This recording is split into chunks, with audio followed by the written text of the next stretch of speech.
গাজায় ছড়িয়ে পড়েছে প্রাণঘাতী ভাইরাস। ইরানকে হুঁশিয়ারি নেতানিয়াহুর। সিরিয়ার প্রেসিডেন্ট আহমাদ আল শারার সঙ্গে কুর্দিশ নেতার ফোনালাপ। পুতিন মোদিসহ বাজকে আমন্ত্রণ শান্তি পরিষদে। ইসরায়েলের বিরুদ্ধে কিয়ার স্টারমারের কাছে আবেদন। গাজায় দ্রুত ছড়িয়ে পড়ছে একটি ভয়াবহ শ্বাসতন্ত্রের ভাইরাস, যা ইতোমধ্যে প্রাণহানির কারণ হয়েছে। এতে করে যুদ্ধবিধ্বস্ত অঞ্চলটির ভঙ্গুর স্বাস্থ্য ব্যবস্থা আরও গভীর সংকটে পড়েছে। খবর জানিয়েছে টিআরটি ওয়ার্ল্ড।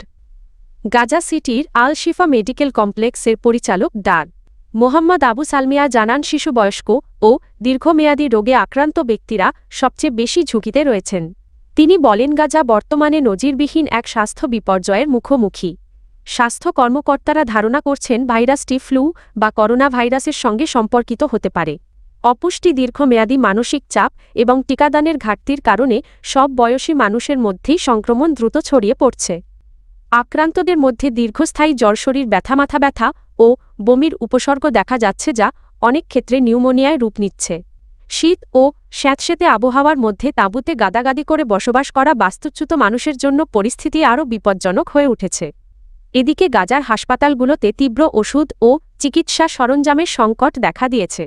অ্যান্টিবায়োটিক, ক্যান্সার চিকিৎসার ওষুধ, কিডনি ডায়ালাইসিস ও মানসিক স্বাস্থ্যসেবার প্রয়োজনীয় উপকরণ প্রায় নেই বললেই চলে। ডা আবু সালমিয়া অভিযোগ করেন, ইসরায়েল প্রয়োজনীয় চিকিৎসা সরঞ্জাম ও ওষুধ গাজায় প্রবেশে বাধা দিচ্ছে। তিনি আন্তর্জাতিক সম্প্রদায়ের প্রতি জরুরি ভিত্তিতে চিকিৎসা সহায়তা নিশ্চিত করার আহ্বান জানিয়েছেন। ফিলিস্তিনি স্বাস্থ্য কর্তৃপক্ষ বলছে, যুদ্ধবিরতির পরও ইসরায়েলি হামলায় হতাহত বাড়তে থাকায় গাজার স্বাস্থ্য ব্যবস্থা আরও দুর্বল হয়ে পড়ছে। ইসরায়েলের প্রধানমন্ত্রী বেনিয়ামিন নেতানিয়াহু ইরানকে কড়া হুঁশিয়ারি দিয়েছেন।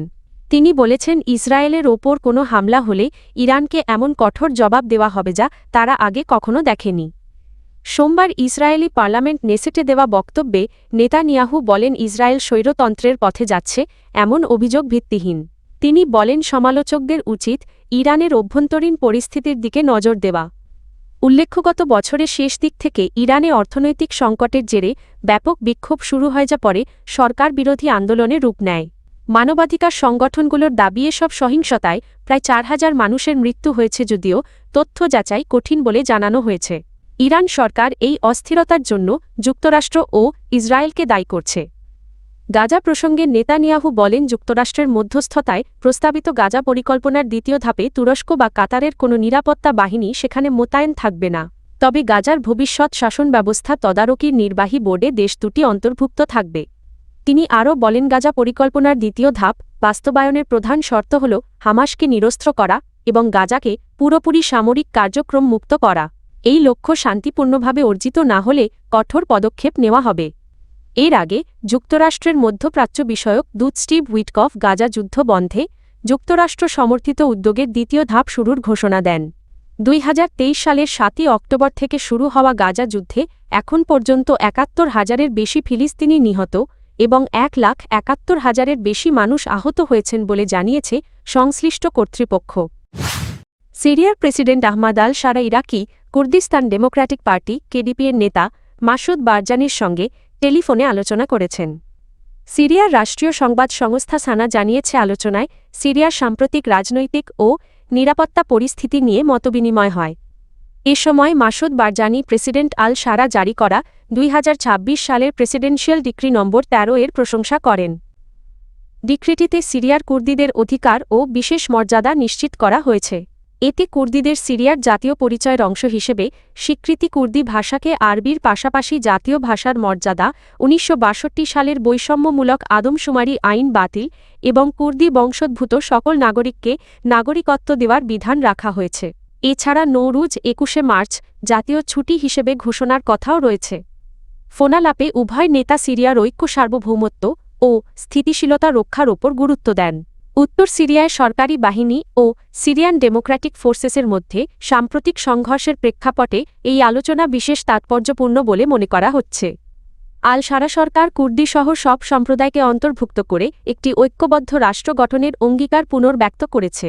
বিশ্লেষকদের মতে এই যোগাযোগ সিরিয়া কুর্দি সম্পর্ক উন্নয়ন এবং আঞ্চলিক স্থিতিশীলতায় ইতিবাচক প্রভাব ফেলতে পারে। যুদ্ধ পরবর্তী গাজার শাসন ব্যবস্থা ও পুনর্গঠন তদারকির জন্য যুক্তরাষ্ট্রের প্রেসিডেন্ট ডোনাল্ড ট্রাম্পের প্রশাসন বোর্ড অবপিস বা শান্তি পরিষদ গঠনের উদ্যোগ নিয়েছে। হোয়াইট হাউস জানিয়েছে এই বোর্ডের চেয়ারম্যান হবেন স্বয়ং প্রেসিডেন্ট ট্রাম্প। হোয়াইট হাউস ও স্থানীয় গণমাধ্যমগুলোর তথ্য অনুযায়ী উদ্যোগে অংশ নিতে বিশ্বের বিভিন্ন দেশের নেতা ও গুরুত্বপূর্ণ ব্যক্তিত্বদের আমন্ত্রণ জানানো হয়েছে। আমন্ত্রিতদের মধ্যে রয়েছেন রাশিয়ার প্রেসিডেন্ট ভ্লাদিমির পুতিন, ভারতের প্রধানমন্ত্রী নরেন্দ্র মোদী এবং পাকিস্তানের প্রধানমন্ত্রী শাহবাজ শরীফ। বোর্ড অব পিস মূলত গাজার শাসন ব্যবস্থা শক্তিশালী করা, পুনর্গঠন, বিনিয়োগ আকর্ষণ, অর্থায়ন ও আঞ্চলিক সম্পর্ক উন্নয়নের ওপর কাজ করবে। বোর্ডের সদস্য হিসেবে থাকছেন মার্কিন পররাষ্ট্রমন্ত্রী মার্কো রুবিও, ট্রাম্পের বিশেষ দূত স্টিভ উইটকফ এবং জ্যারেড কুশনার। এছাড়া সাবেক ব্রিটিশ প্রধানমন্ত্রী টনি ব্লেয়ার, বিশ্বব্যাংকের প্রেসিডেন্ট অজয় বাঙ্গা ও কয়েকজন আন্তর্জাতিক ব্যবসায়ী ও কূটনীতিককেও যুক্ত করা হচ্ছে।